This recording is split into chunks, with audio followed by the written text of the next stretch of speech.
Ayan. So, kumusta naman kayo, Sagittarius? So, ayan guys, maraming salamat po sa walang sawang pagsubaybay sa ating mga reading.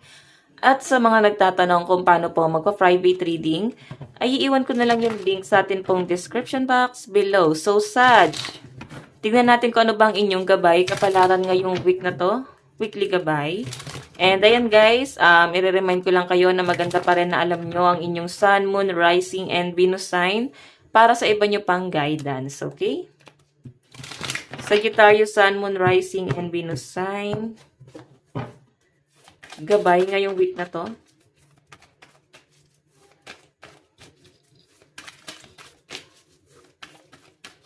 Okay, so guys, ayan, dalawa, isa lang po. Meron tayong the Empress. Time to take action. Give birth to your dreams. Creative project will be very successful. Abundance and prosperity.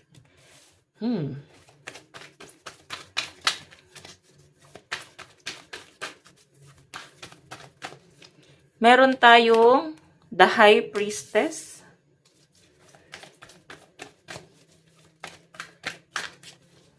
Meron tayong Page of Cups.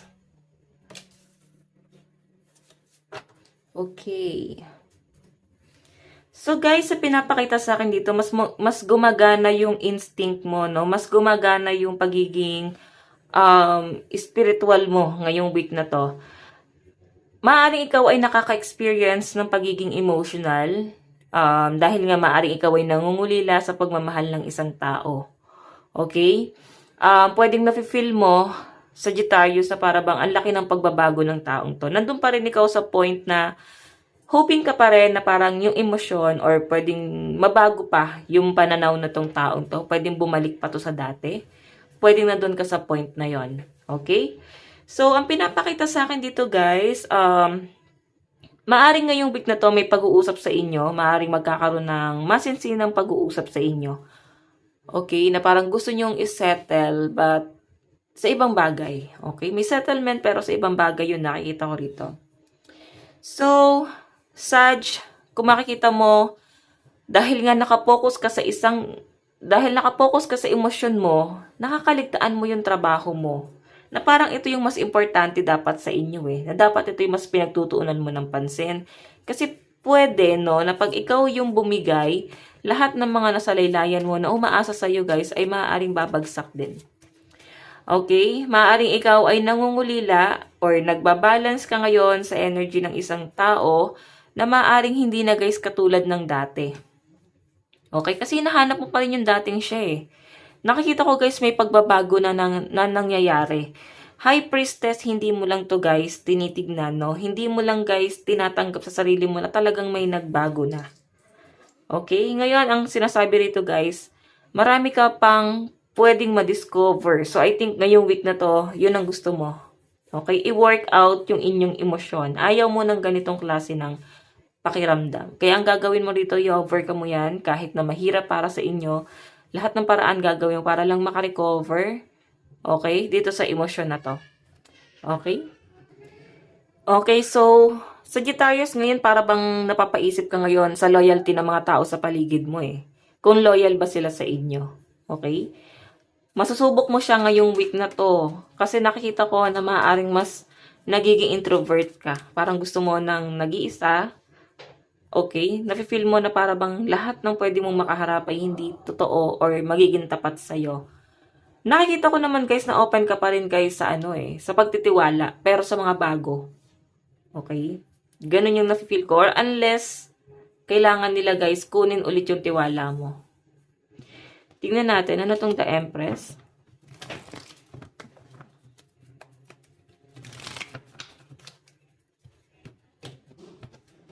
Ano po itong the Empress? Meron po tayong Three of Wands. Hindi ka pa guys makahakbang, no? Hindi mo pa alam yung gagawin mo. Naguguluhan ka pa kasi guys itong the Empress is abundance. Parang may mga opportunity, blessing na nasasayang na dumadaan lang guys, no? Kasi hindi mo guys napagtutuunan ng pansin. So, kailangan mo nang humakbang dito guys. Kailan ka pa guys gagawa ng paraan pag alanganin na ang sitwasyon? Pag nakikita mo na unti-unti nang nawawala lahat ng mga inaasahan mo, lahat ng meron ka ngayon. So, nakikita ko na nalulungkot ka sa nangyayari. Maaring ikaw ay naninibago at maaring natatapakan kasi guys yung pride mo eh. So, hindi mo na guys yan kailangan pang pagtuunan ng pansin. Okay? Hindi ka mapapakain ng pride. Kaya nga sinasabi rito guys, kailangan mo nang humakbang guys, no? Kailangan mo nang gumawa ng paraan. Oh, nag-overthink ka ngayon. Maaaring ito'y patungkol sa sustento. Maaaring hindi ka nasusustentohan ng person mo. Siguro may anak kayo. Okay, so tingnan natin.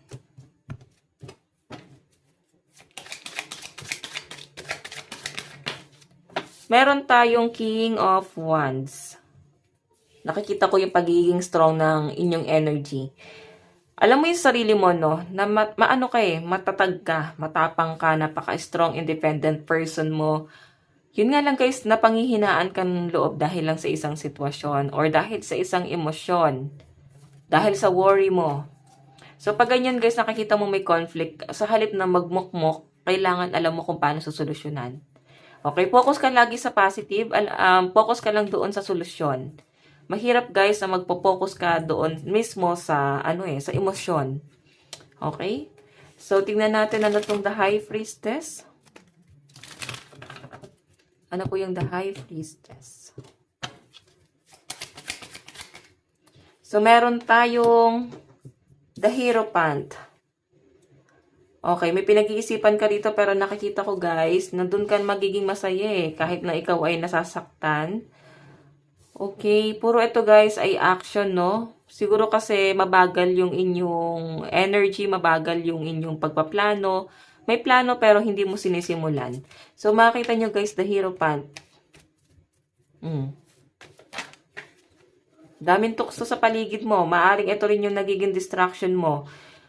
Sa dami ng opportunity or dahil sa mga distraction guys, hindi mo alam kung ano tuloy yung igagrab mo. Hindi mo alam kung saan ka mas magpo-focus. 7 of Wands, oh. Maraming tukso. Kung ito guys ay patungkol sa inyong love life. Kung nakikita mo na ang laki na ng pagbabago ng person mo, nararamdaman mo, pwedeng napapakiramdaman mo na para bang hindi na siya guys ganon, nakatuon, no? Yung pansin niya sa inyong relationship. Nag-overthink ka, nakikita ko na para bang tatanggapin mo yung Sag. Okay, tatanggapin mo kahit na sinasaktan ka niya. Okay? Nakikita ko marami nagkakagusto sa mga Sagittarius. Yun nga lang guys, pwedeng mas nakapokus ka kasi yung loyalty mo nandun talaga sa isang taong nananakit sa inyo. Tignan natin ano ba tong Page of Cups. Ano po itong Page of Cups? Ang dami ng cards.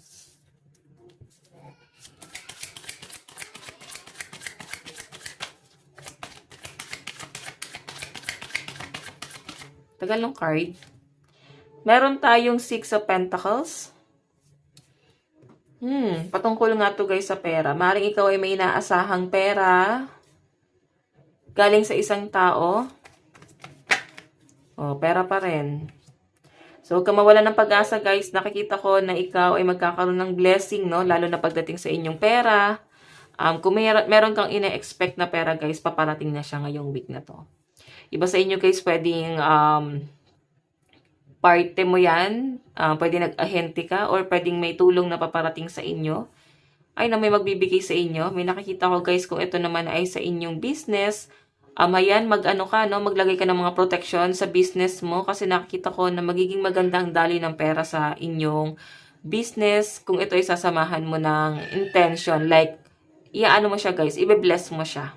Okay, na maging maganda yung daloy ng pera. At saan nakikita ko dito guys, yes, magiging maganda ang daloy ng pera mo ngayon sa inyong business, sa inyong trabaho. May nakikita akong promotion. Pwedeng ikaw ay nakikita ng boss mo ngayon. Kung ikaw naman ay nag-a-apply ng trabaho guys, ayan, mas nakakatipid ka ngayon. Okay? Mas mas magiging ka rito guys. Mas magiging masaya ka kasi yung pera mo guys, kontrolado mo na at alam mo sarili mo na wala kang ibang inaasahan ngayon. Ngayon nakita ko na parang gagawan mo ng solusyon ngayong week na to. Okay, tignan natin advice.